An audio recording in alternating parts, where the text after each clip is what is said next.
on the win. Thanks. Could you talk a little bit about what it's like to have this opportunity to go up against Roger on such a big stage? Yeah, I mean, it's always something special to play him, and also something special to compete in a Masters 1000 finals. It's only my third one. I have a pretty bad stats in the finals, so I know it's gonna be very tough, but at the same time I try to, or I will give everything to hopefully win my first title. Dom, what about today's match? I mean, you've never taken a set of Milos before, and watching you, you were very animated, you were really into it today. Yeah, I mean, I knew it's gonna be tough. His serve is unreal, and I knew that there's gonna be probably a tie break, and I played really well the whole match. Basically, I didn't make a lot of unforced errors. I always made him play, at least in my service games, and I had a very good first serve percentage. That was great. And second set break I was a little bit unlucky, but I mean, it's always 50-50, and I got the deciding break in the third set, and then I struggled a little bit to serve it out, but in general it was a very good match, because the only break point I had to save was in the last game, and that was what I wanted to do, to play my service games well and not let him too many chances. You've spoken in the past about not really loving hard courts. A great result now. What adjustments have you been working on for this? Yeah, I mean, I was preparing 12 days here before the tournament. That helped, of course, a lot. And this surface, and also the one in New York, for example, it suits me pretty well, because it's bouncy, especially during the day. It's not too fast, so it's a little bit more similar than a clay court. And the biggest adjustment is the moving, that I cannot slide around. Dom, Australia was not good for you. You were sick, I think. The results, and even since then, have not been great. What do you think has turned it around? Yeah, I mean, I had a tough and long season last year, and I think that everybody who plays that long struggles a little bit. If you see Marin Cilic, for example, he doesn't have the best results this year, because he even played longer than me with the Davis Cup.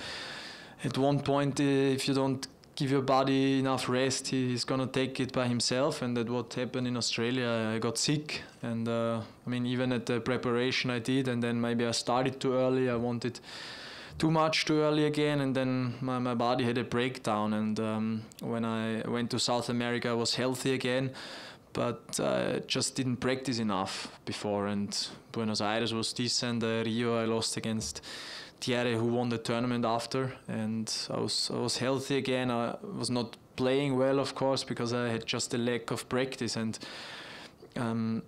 after I lost to Rio, I practiced a little bit on hardcourt, and then I came here, and I had 2 really good weeks to practice here, and it was like kind of a second preparation for me, fitness training, tennis training, and I started to play well. I started to be really fit again, what I need for my game, and of course it's still lucky and amazing that it pays off immediately. Yeah. Playing Roger tomorrow, he's going to have an extra 24 hours rest because of the withdrawal today. Is that a disadvantage at all, or how do you approach that? It's fine. I mean, it would be a disadvantage if it would be a slam and best of 5, but we are all fit enough, I think, physically to make it this best of 3 matches. And still, I think it's now, I'll still have 24 hours as well, and I should be top prepared for the match. Dominic, you've had several tough matches, mainly on Stadium 2 coming here.